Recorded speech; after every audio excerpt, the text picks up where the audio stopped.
Hello বন্ধুরা, আজকে রান্না করব হালিম। তাই প্রথমে একটা রাঁধুনি হালিম মিক্স প্যাকেট নিয়ে নিলাম। এখন দুটো প্যাকেট আছে এখানে, একটা মশলা আর হচ্ছে একটা হালিম মিক্সার। এখন বাটিতে ঢেলে নিলাম।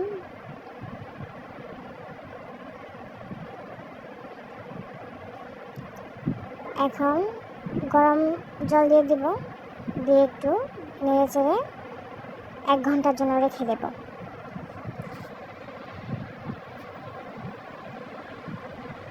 এখন মাংসটা কষিয়ে নেব। তেল দিয়ে দিলাম, তারপর গোটা গরম মশলা দিয়ে দিলাম, তারপর পেঁয়াজ কুচি দিয়ে দিলাম,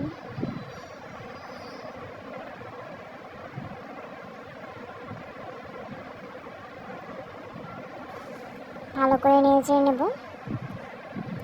তারপর পেঁয়াজ বাটা, আদা বাটা, রসুন বাটা দিয়ে দেব, ভালো করে একটু নেড়ে নেব।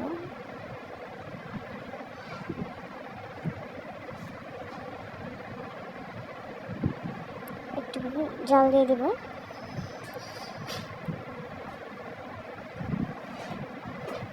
এখন সবগুলো মশলা দিয়ে দেব। প্রথমে টমেটো দিয়ে দিলাম, তারপর আদা, জিরে, ধনে, হলুদ, মরিচ গুঁড়ো দিয়ে দেব।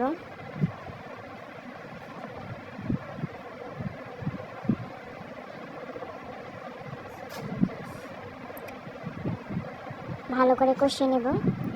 তারপর এখন হালিম মিক্সে যে মশলাটা ছিল, হালিম মশলা, সেটা দিয়ে দিলাম।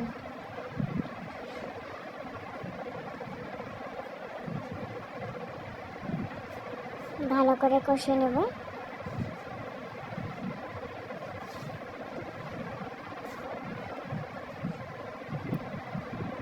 কষানো হয়ে গেলে আগে থেকে আমি ছোট ছোট করে মাংস পিস করে নিয়েছি, সেটা দিয়ে দেব।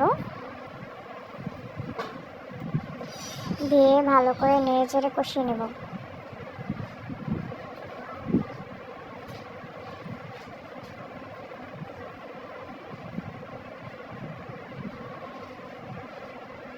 ভালো করে কষাতে হবে। তারপর একটু সল্ট দিয়ে দিলাম, তারপর ঢাকা দিয়ে দিলাম। 15 মিনিট পর ঢাকা খুলে এটা দেখুন ভালো করে কষানো হয়ে যাচ্ছে।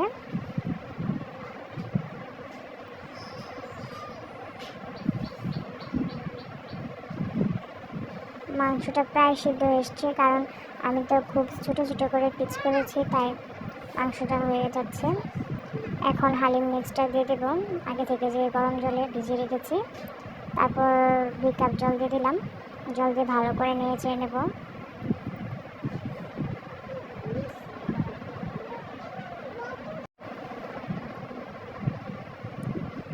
নেড়ে চেড়ে সবগুলো মিশিয়ে নেব।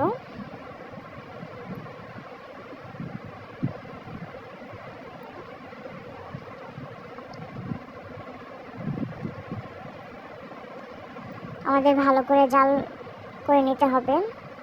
তারপর উপর থেকে লবণ আর পেঁয়াজ বেরেস্তা দিয়ে দিয়েছি।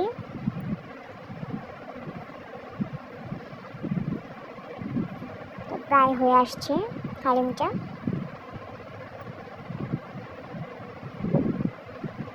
এই হালিমটা খেতে এত দারুণ হয়, আপনারা বাসায় ট্রাই করে দেখতে পারেন এভাবে হালিম রান্না করে।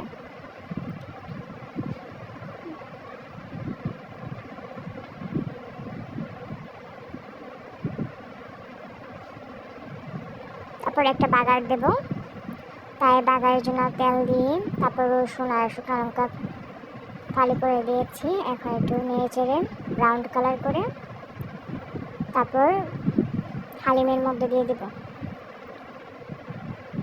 একদম হালিমের মধ্যে দিয়ে দিচ্ছি।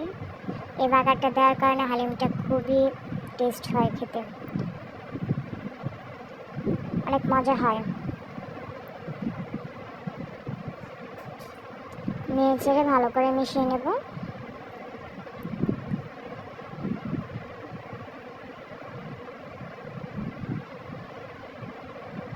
তারপর আগে থেকে 1 চামচ হালিম মশলা রেখে দিয়েছিলাম, ওইটা উপর থেকে দিয়ে দিলাম।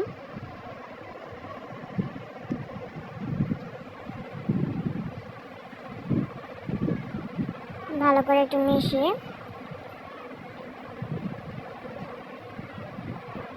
মেশাতে মেশাতে তো প্রায় হয়ে এসেছে আমাদের হালিমটা। এই তো রেডি হালিম।